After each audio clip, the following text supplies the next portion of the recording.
고린도전서 2장 1절부터 5절 말씀까지 우리 한 절씩 교독 함께 읽겠습니다. 2장 1절부터 5절까지입니다. 시작. 형제들아, 내가 너희에게 나아가 하나님의 증거를 전할 때 말과 지혜의 아름다운 것으로 아니하였나니 내가 너희 중에서 예수 그리스도와 그가 십자가에 못 박히신 것 외에는 아무것도 알지 아니하기로 작정하였음이라. 내가 너희 가운데 거할 때에 약하고 두려워하고 심히 떨어노라.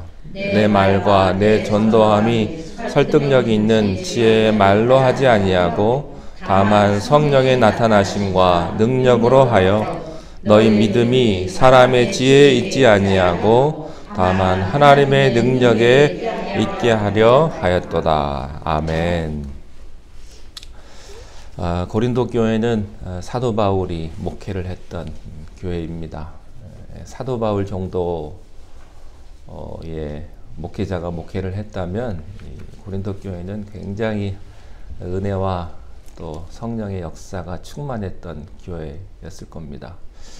사도 바울이 어떤 사람이냐면요, 신약성경 27권 가운데 거의 절반 가까이를 쓴 사람입니다.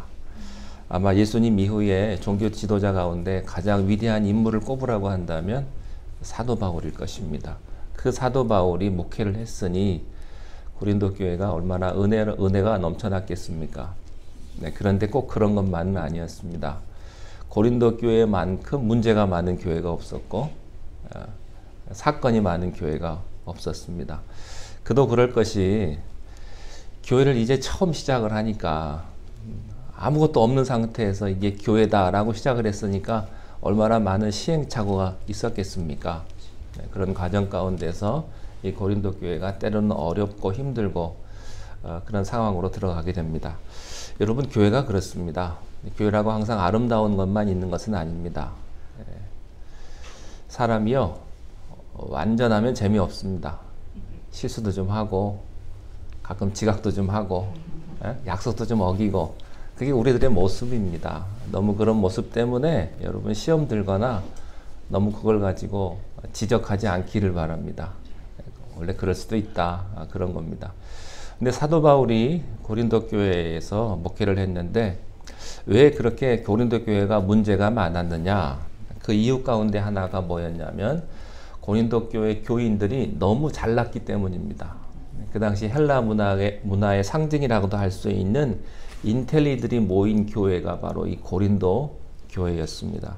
그러다 보니까 예수님을 믿었는데 믿고 나서도 지적인 교만을 버리지를 못했습니다. 지적으로, 합리적으로 믿으려고 했고, 또 성경 공부도 지식 중심으로, 또 세련된 언어로 성경 말씀을 가르치는 이런 모임들이 경쟁적으로 일어났던 것입니다. 바울은 고린도 교회에 보내는 서신에서 고린도 교회의 이런 지적인 교만과 또 잘난 사람들은요, 경쟁심이 또 있어요. 니만 잘났냐? 나도 잘났다. 네 전공은 그거냐? 내 전공은 이거다. 이런 경쟁심이 또 있었습니다. 이로 인해서 생긴 교회의 분열에 대해서 아주 심각하게 지적을 하고 있어요. 여러분, 지적으로 교만한 사람, 교만이 가득한 사람의 특징이 뭔지 아세요? 남한테 지적질을 잘한다는 거예요. 너는 뭐가 틀렸고, 너는 뭐가 틀렸고. 자기가 문제에 대한 대안 제시는 못해요. 가령 이제 교회를 왔는데 교회가 지저분해. 그러면 지저분하다는 얘기는 잘해요. 근데 결코 자기가 손을 걷고 휴지를 줍지 않아요. 그냥 말만 하는 거예요, 말만. 문제만 지적하고 그 사람의 단점만 지적하는 사람들, 특별히 지적으로 교만한 사람들이 그런 일들이 참 많습니다.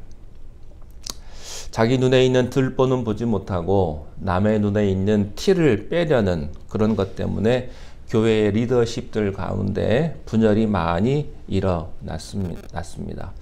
오늘 본문에 보면 특별히 잘난 사람들이 많은 이 고린도 교회에서 목회를 할 때 바울이 어떤 심정으로 목회하고 설교했는지를 그 심정을 토로하는 그런 말씀입니다. 우리 1절, 2절 한번 볼까요? 1절, 2절 시작. 형제들아 내가 너희에게 나아가 하나님의 증거를 전할 때에 말과 지혜의 아름다운 것으로 아니하였나니 내가 너희 중에 예수 그리스도와 그가 십자가에 못 박히신 것 외에는 아무것도 알지 아니하기로 작정하였다. 그리스도와 그가 십자가에 달려 돌아가신 것 외에는 아무것도 알지 않기로 작정했다. 이 말은요, 문자 그대로 다른 거는 다 무식해도 좋다 이런 뜻이 아니라 십자가가 너무나 중요하기 때문에 이게 핵심인데 주객이 바뀌면 안 된다 그런 뜻입니다. 십자가를 중심으로, 복음을 중심으로 다른 모든 것을 펼칠 것이다 라고 하는 것입니다. 영국에 한 아주 유명한 전설적인 철학자가 한 명이 있었습니다. 이 사람이 과학자인데 원래 무신론자였다가 길가에서 장사를 하는 한 할머니에게 전도를 받게 됩니다. 근데 어떻게 전도를 받았냐고 하면 이 과학자가 자기가 가르치는 학교 앞에서 이 할머니가 매일 그곳에 앞에서 이제 장사를 하는데 장사가 잘 되건 못 되건 비가 오건 오지 않건 할머니 표정이 너무나 평화로운 거예요. 항상 학교를 지나가다가 그 할머니의 표정을 봤다고 합니다. 자기는 세계적인 명성을 가졌는데도 별로 그렇게 평화로웠던 적이 별로 없는데 항상 경쟁자들이 있고 자기를 깎아내리고 자기를 비판해서 참 스트레스가 너무나 많고 그런 힘든 그런 마음을 가지고 있는데 이 할머니는 자기 보기에는 참 딱한 처지인데도 장사가 잘 되건 못 되건 얼굴이 너무 평안한 거예요. 근데 가만 보니까 그 할머니 옆에 성경책 한 권, 낡은 성경책 한 권이 놓여 있더랍니다. 그래서 가끔씩 자기가 가서 그 할머니에게 빵을 사드리면서 자기가 할머니를 뭘 좀 도와드리려고 뭐 필요한 게 없냐 그러면 이 할머니가 나는 필요 없고 오히려 자기를 격려하더랍니다. 교수님 많이 힘드시죠? 힘내세요. 오늘 즐거운 날입니다. 오늘 기쁜 날입니다. 오늘 하루 잘 보내세요. 이렇게 항상 웃으면서 그 교수님을 오히려 위로했다고 합니다. 그래서 그 교수님 생각하기에, 그 철학자가 생각하기에 나는 왜 이 할머니 앞에만 서면 이렇게 작아지는가? 유행가 가사처럼. 그대 앞에만 서면 작아지는 자기의 모습을 보면서 도대체 이 할머니가 믿는 예수님은 어떤 분인가 궁금하기 시작했다는 겁니다. 어떻게 이렇게 평안할까? 그래서 그 할머니한테 물어보니까 그 할머니가 이분한테 이렇게 얘기했대. 교수님도 예수님을 한번 만나보십시오. 그래서 이 할머니가 다니는 교회를 그 학자분이 가게 되었습니다. 근데 이 학자가 그 교회에 들어오는 순간에 그 교회 담임 목사님이 기절을 해버렸어요. 말할 수 없이 유명하고, 그 학자의 명성이라고 하는 것은요, 요즘 비교해보면 요즘에 가장 핫한 사람이 누굴까요? 아마 테슬라의 일론 머스크가 아닐까 싶습니다. 아마 그것보다도 훨씬 더 위대하고 명성이 자자한 그 철학자가 들어오니까 깜짝 놀란 겁니다. 근데 이 목사님이 놀래가지고 있는데 그 다음 주에도 또 나오더래요. 그래서 이 목사님이 어떻게 했냐면 그 다음 주부터 설교를 바꿨어요. 이렇게 위대하고 철학적인 교수님이 오는데 조금 더 설교를 세련되게 해야 되겠다. 그래가지고 영국의 모든 철학 저서를 다 읽어보고 설교를 아주 세련되게, 아주 철학적으로 그렇게 설교를 했습니다. 그러고 나서 그 교수님의 표정을 이제 보는 거예요. 반응을 보는 거죠.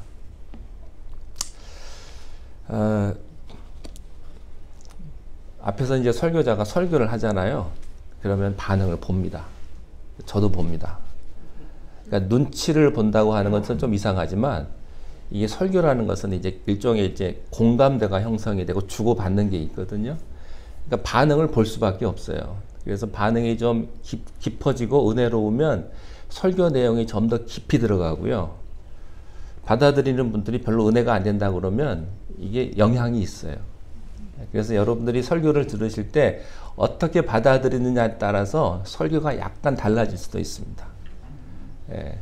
제가 아침마다 말씀을 이렇게 카톡으로 보내드리는데 그것도 저는 반응을 못 들으니까 이걸 계속 해야 되는지 모르겠어요. 언제까지 할 수 있는 것도 아니고. 설교도요, 여러분들이 자꾸 아멘 아멘 하면 설교가 더 깊이 들어가고요, 준비하는 게 달라져요. 예. 근데 이 목사님도 아마 그랬던 것 같아요. 그러고 나서 이제 그 학자의 표정을 보는데, 그렇게 설교를 한 달 정도 하고 나니까 이 학자가 좀 보자고 하더래요. 목사님 좀 봅시다. 그래서 이제 목사님이 아주 기대에 찬 마음으로 그 교수님을 만났는데, 그분이 하는 얘기가, 목사님이 철학적으로 얘기를 하면 나만큼 철학을 모릅니다. 왜 설교를 그렇게 하십니까? 내가 알고 싶은 것은 저 할머니가 믿는 예수님 얘기 듣고 싶은 거지 철학적인 얘기 듣고 싶어서 교회 온 거 아닙니다. 그러더래요. 저는 그 학자의 말이 오늘날 우리에게 말하는 바가 크다고 생각을 합니다. 여러분, 바울은 서로 인텔이라고 자부하는 고린도 교회에서 설교했거든요. 근데 고린도 교회에 성경 공부반이 굉장히 많았습니다. 평신도들 가운데서도 티처들이 있어가지고요, 그들이 각각의 성경 공부반을 운영하면서 성경을 가르쳤어요. 성경 공부반이 많으면 교회가 은혜로울 것 같은데 성경 공부 많이 하니까 교회가 더 분열되는 거예요.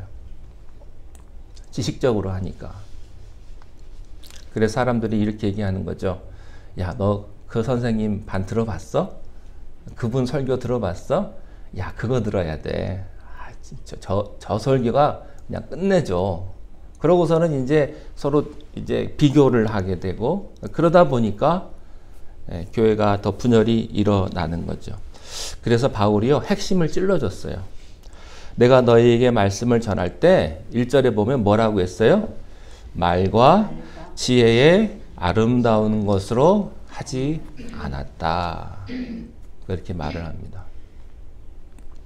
그것은 헬라식 화려한 수사학이나 웅변으로 설교하지 않았다는 것입니다. 바울이 못해서 그러냐? 바울이 배운 게 없어서 그러냐? 절대 그렇지 않거든요. 여러분, 바울은 가말리엘 문화에서 공부를 했던 엘리트 중에 엘리트였습니다. 그리고 어렸을 때부터 헬라 문학에 정통했던 사람이었습니다. 내가 철학과 수사학으로 한다면 내가 너희들에게 지지 않는데, 그러나 내가 그것을 너희 앞에서 내세우지 않겠다. 그리스도의 십자가만을 있는 그대로 전하겠다. 그런 거예요. 여러분, 예수님의 설교를 들어보면요, 예수님의 복음은 심플합니다. 여러분, 진짜는 심플한 거예요. 여러분, 누구랑 말을 해도요, 말을 굉장히 막 돌려서 하는 사람이 있어요. 도대체 무슨 얘기를 하는 거예요? 굉장히 뭐 세련되게 얘기하는 것 같은데 핵심이 없어요. 원하는 걸 얘기를 해야 되는데 굉장히 말만 멋지게 하려고 그러고. 그래서 말은요, 심플한 게 좋습니다. 사람도요, 심플한 게 좋아요. 한 마음을 가지고 있으면 심플하거든요. 근데 두 마음을 가지고 있으면 이게 이런 마음인지 저런 마음인지, 저 사람하고 얘기를 하고 있는데 저 사람이 왜 나에게 저런 얘기를 하는지 모르는 그런 경우도 있단 말이죠. 예수님의 말씀도 그 심오한 진리를 심플하게 하셨어요. 예수님의 복음은 어린아이도 들을 수가 있어요. 똑똑한 사람만 들을 수 있는 게 아닙니다. 근데 우리는 심플한 진리를 너무나 심오 있게 전달해서 문제죠. 근데 바울의 설교는 주제가 분명했습니다. 심플한 언어로 예수 그리스도와 그가 십자가에 못 박히신 것만 전했다. 그러니까 예수님 얘기 잠깐 하고 세상 얘기 한참 하고 돌아오는 게 아니고, 제가 한국에 있을 때, 제가 한 교회 전도사 때 목사님이 설교 시간에 갑자기 유행가 가사를 1절부터 4절까지 읊으시더라고요. 근데 교인들이 반응이 좋죠. 갑자기 유행가를 얘기하니까 딴짓하다가 거기 눈 동그래져가지고, 그분을 비판하는 건 아니지만, 그러니까 교인들이 반응이 좋으니까 그 다음 주부터 유행가 가사를 계속 얘기하는 거예요. 그러면서 그 가사에 대한 얘기도 하시고. 설교는 그러면 안 되거든요. 예수님 복음만 전해야 되는 거거든요. 그러면서 바울이 고린도 교회를 목회하면서 자신이 겪은 심적인 부담을 솔직하게 이야기합니다. 3절 보십시오. 3절 시작. 내가 너희 가운데 거할 때에 약하고 두려워하고 심히 떨었다. 바울이요 약했습니다. 그러니까 말 그대로 피지컬 일리스가 있었어요. 육체적인 그런 병이 있었어요. 건강하지 않았습니다. 바울이 너무 혹사를 했거든요. 예. 교회 일도 많이 하면 하나님이 다 건강하게 해주시겠지? 그렇지 않아요. 너무 혹사를 하면 몸도 상해요. 그러니까 자기가 하나님의 일을 하더라도요, 지혜롭게 해야 돼요. 지혜롭게. 자기가 잘 관리하면서. 그런데다가 두려워하고 심히 떨었다 그랬습니다. 이 말은 자기가 하나님의 복음 사역자로 부름을 받기에 스스로 부족함을 많이 깨달았다는 이야기고요. 또 그 당시에 고린도와 아테네 같은 곳은 굉장히 영적인 저항이 많았던 곳이었습니다. 그래서 자기가 영적으로 굉장히 어떤 눌림을 경험하고 또 어둠의 권세의 압력을 자기가 느낀 거예요. 그러면서 복음을 전할 때 두려워하고 심히 떨었다. 이런 놀라운 고백이죠. 여러분, 우리가 바울을 생각을 하면 어떤 생각이 드냐면요. 바늘로 찔러도 피 한 방울 나올 것 같지 않는 그런 사람으로 생각이 됩니다. 그런 철인처럼 생각이 돼요. 왜냐하면 그렇게 짧은 시간에 온갖 핍박을 당하면서도 그냥 전 세계를 곳곳을 돌아다니면서 교회를 세우고 또 틈만 나면 성경책을 쓰고요. 이런 사람이 없어요. 어떻게 인간이 이렇게 많은 일들을 감당할까? 그런데 바울도 사람이었다는 거죠. 고린도 교회를 목회할 때 건강도 좋지 않았고 바울도 두려워하고 심히 떨었다 하는 말입니다. 저는 참 바울과 같은 고백이 참 정직하다고 생각을 합니다. 저는 지금도 강단에 올라오면 떨려요. 안 떨리는 것 같죠? 떨려요. 설교 준비 때문에 설교를 해야 되면 잠을 잘 못 자요. 설교 준비를 설교를 그 다음 날 해야 되면. 여러분 기도하려면 떨리죠? 다 떨려요. 안 떨리는 사람 없어요. 근데 떨려야 당연한 거예요. 내가 하나님 앞에 서는데 어떻게 떨리지 않을 수가 있겠습니까? 떨리는 마음으로 신앙생활을 하는 거죠. 자, 4절 5절 마지막 보시겠습니다. 시작. 내 말과 내 전도함이 설득력 있는 지혜의 말로 하지 아니하고 다만 성령의 나타나심과 능력으로 하여 너희 믿음이 사람의 지혜에 있지 아니하고 다만 하나님의 능력에 있게 하려 함이라. 내가 유창한 헬라어로 가르치지 않고 오직 성령의 능력으로 가르쳤다고 했습니다. 여기서 보니까 결국 십자가 복음 앞에서 성령이 나타나시고 십자가 복음 앞에서 성령이 나온다는 거예요. 그러니까 십자가와 성령 체험은 같이 가는 것입니다. 여러분께서 성령 체험하기를 원하십니까? 여러분, 성령 체험은요, 어떤 기를 받는 거 아닙니다. 기 받는 거 아니고, 성령 체험은 다른 게 아니고 십자가를 체험하는 거예요. 십자가의 능력이 들어오면 그때부터 성령이 역사하기 시작을 합니다. 그러니까 십자가의 예수님을 체험한 사람은요, 성령의 체험을 하는 거예요. 저는 우리 교회 모든 분들이 이런 성령의 나타나심과 능력이 있기를 바랍니다. 여러분들 너무 예수 믿는 거 세련되게 믿지 마세요. 너무 이성적으로 믿지 마세요. 나는 좀 세련되게 믿어야지. 세련되게 뭘 믿겠다는 겁니까? 그냥 단순한 게 좋아요. 신앙생활도 단순한 게 좋고, 기도도 너무 세련되게 하지 마세요. 그냥 하나님 사랑합니다. 하나님 감사합니다. 하나님 축복해 주세요. 간단하게 하는 거예요. 그걸 하나님이 들으십니다. 여러분들께서 십자가 앞에 있는 그 모든 십자가 앞에 내 인생을 내려놓고, 그래서 정말로 성령을 체험할 수 있는 이런 고난주간이 되시기를 주님의 이름으로 축원합니다. 기도하겠습니다. 하나님 아버지, 십자가 앞에 우리의 모든 문제와 우리의 모든 죄짐을 다 내려놓고 십자가에 달려 돌아가신 예수 그리스도를 바라보게 하여 주시옵소서.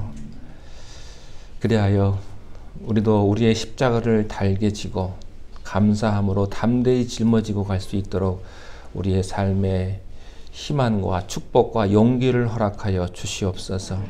이제 이 한 고난주간 동안 마지막까지 승리하게 하시고 우리가 영적으로 하나님 앞에 더욱더 가까이 갈 때 사탄 또한 우리를 유혹하고 우리를 넘어지게 하는 줄로 압니다.